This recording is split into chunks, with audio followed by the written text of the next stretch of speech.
안녕하십니까. 혼란한 정치 시사 이야기를 술술 풀어보는 송국근의 혼술. 9월 28일 토요일 순서입니다.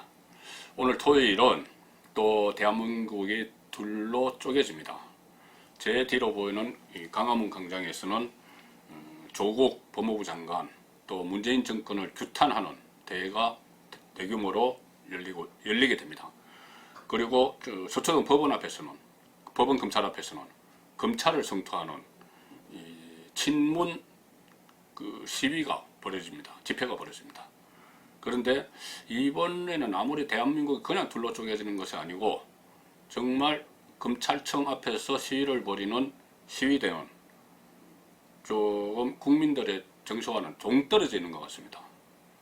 완전히 외골수적인 그런 시각으로 이 사건을 바라보면서 검찰청 앞에서 시위를 벌이는 겁니다.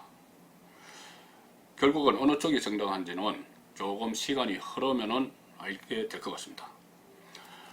제가 최근에 이 조국 사태, 그리고 조국 사태뿐이 아닙니다. 여러 가지 문제들을 일본과의 무역 전쟁이나 남북 문제나 미국과의 관계나 또 특히 민생 문제, 경제 문제 이런 것을 보면은 정말 문재인 정권이 나라를 경영할 능력이 있느냐, 감당을 하고 있느냐, 그런 회의적인 생각이 듭니다.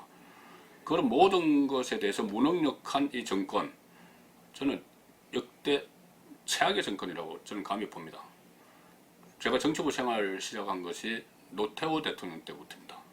노태우, 김영삼, 김대중, 노무현, 또 이명박, 박근혜, 문재인 이렇게 쭉 거치면서 취재를 했는데 그 중에서 청와대도 한 10년을 출입을 했습니다. 아무리 이 주변 환경이 어려워도 그때그때 정권의 능력과 설계가 있으면 풀어나갔습니다. 그런데 지금은 조국 문제, 이것은 전혀 아무 문제도 아닌 것 같은데 이것 가지고 모든 국정을 다 빨아들이는 블랙홀로 만들어버렸습니다. 가뜩이나 다른 일이라도 잘을 하면은 그렇다고 하겠지만은 국민들 먹고 살기 어렵고 나라가 불안하고 일본하고 경제전쟁 아직도 하고 있고 이런 상황에서 조국에 매달리니까 도대체 무엇을 위한 정권인지 회의가 들기 시작합니다. 보통 이 정권을 유지하는 축이라고 그러면은 보통 세 축을 이야기하죠. 당정청 그럽니다. 청은 청와대, 그 다음에 내각, 집권 여당 이렇게 되는데 문재인 정권 들어서는 한 그룹이 더 있습니다. 외곽에 있는 친위 그룹입니다. 유시민 이런 사람들. 그런데 지금 제가 평가를 해보면은 청와대는 지금 우왕좌왕하고 있습니다. 내각은 있으나마나는 무용지물입니다. 집권 여당 민주당은 유신 시절에 유정이라고 있었죠. 정권에 무조건 찬성하고 정권을 위해서 충성을 다하는 그 체육관에서 뽑는 국회의원들, 유정의 의원 같습니다. 외곽 지원 세력, 그건 지금 본인들도 집단으로 이성이 마비된 것처럼 자충우돌 하고 있습니다. 그러니까 청와대를 보면은 지금 문재인 대통령 심기 맞추기에 열중하느라고 다른 것은 아무것도 신경도 못 쓰고 있습니다. 문재인 대통령이 압수수색, 그러니까 초기에 윤석열 검찰호가 조국 장관과 관련된 의혹이 있는 곳 31곳을 압수수색했을 때 문재인 대통령이 노발대발을 했다고 합니다. 경로를 하면서. 그때 윤석열 총장은 이만큼 후보자 시절이죠. 진행된 시절이죠. 조국이. 이만큼 문제가 있으니까는 우리가 이렇게 압수수색을 하고 강제수사에 들어가면은 진행 처리를 하겠지 생각을 했다는 거죠. 그런데 그러기는커녕 압수수색에 대해서 노발대발하면서 검찰을 강하게 질책을 했다고 합니다. 들리는 이야기죠. 그러니까는 그 분위기를 난 청와대 참모들은 일제히 그 이후부터 검찰을 때리기를 합니다. 심지어 검찰 수사팀을 조국 수사팀을 윤석열 총장에게 수사를 지시하라. 검찰이 조국 수사팀을 다른 검사들이 수사하도록 하라. 이런 말까지 함부로 막 합니다. 그리고 노영민 비서실장 지금 나타나지도 않습니다. 직원하는 참모들은 내부에 한 명도 없다는 그런 전언이 있습니다. 전부 다 숨죽이고 있습니다. 그러니까 가령 예를 들어서 조국 같은 경우 지금 이 사태가 일어나기 전에 민정수석으로 있을 때 한일 간에 그런 심각한 경제 무역 전쟁이 벌어졌는데도 그냥 죽창가만 부르면서 친일 반일하면서 국민 편가르기만 하고 그런 분위기가 지금 아직도 이어졌고, 특히나 조국 사태가 일어나고 나서는 지금은 그 누구도 조국을 퇴진시켜야 된다는 직언 한마디 못하는, 그러면서 우왕좌왕하는 그런 청와대가 돼버렸습니다. 내각을 보면 이렇습니다. 어제 국회 대정부질문에서 이낙연 총리가 답변을 하면서 본인이 조국 퇴진을 문재인 대통령에게 건의한 적이 있느냐 하니까는 뭐 거기서 지금 말씀을 드릴 수는 없다. 뭐 대통령에게 그런 했다 안 했다 말씀드릴 수도 없다고 했는데 아마 했던 것 같습니다. 그것은 헌법에 보장된 국무총리의 권리입니다.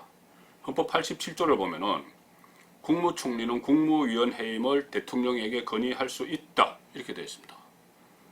아마 이낙연 총리는 건의를 했을 겁니다. 헌법에 보장된 본인의 권한대로. 단순히 건의죠. 건의니까 대통령이 받아들이지 않아도 되는데 아마 문재인 대통령이 일촉 해버린 것 같습니다. 뭐 헌법 조항에 그런 거 있어도 그거는 뭐 건의고 나는 내 식대로 간다. 국무총리가 상견할 일이 아니다. 뭐 이렇게 해버린 것 같아요. 장관 재청권은 국무총리에게 있습니다. 그리고 국무총리가 장관 해임을 건의할 수도 있는데 아마 그 과정이 있었던 것 같은데 무시해버렸죠.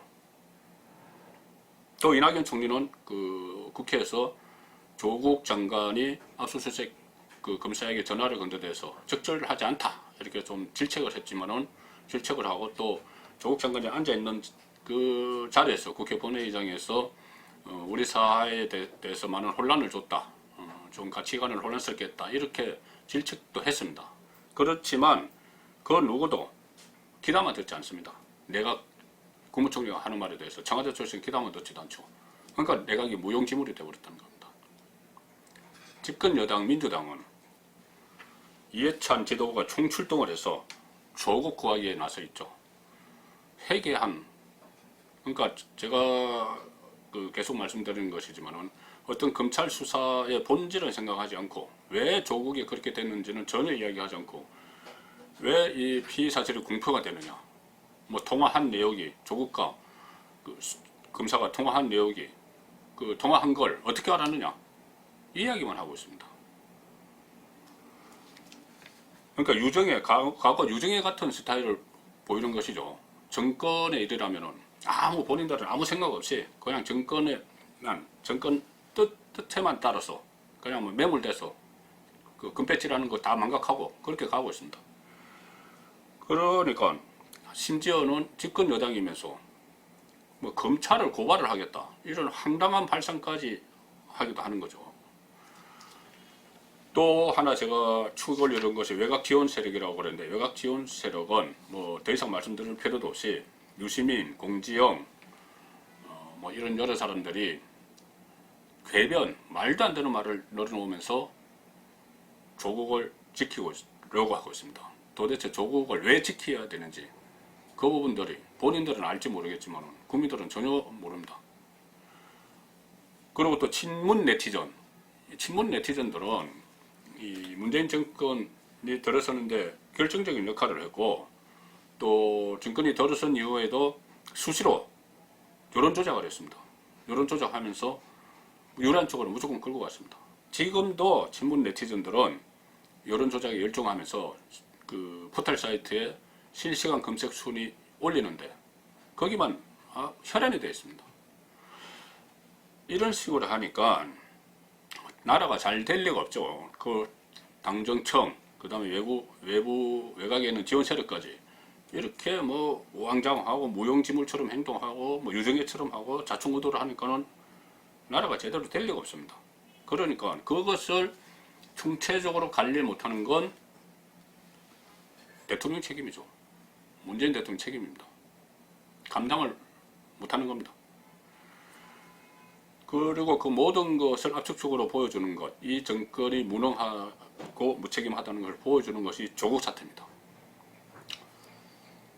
제가 최종 책임이 문재인 대통령에게 있다고 했지만 지금 일부 정치권에서는 문재인 대통령이 아니고 심지어 대통령 뒤에 누군가 또 어떤 특정 세력이 이 나라를 좌지우지하고 있는 거 아닌가, 그런 말까지 심지어 나오고 있습니다.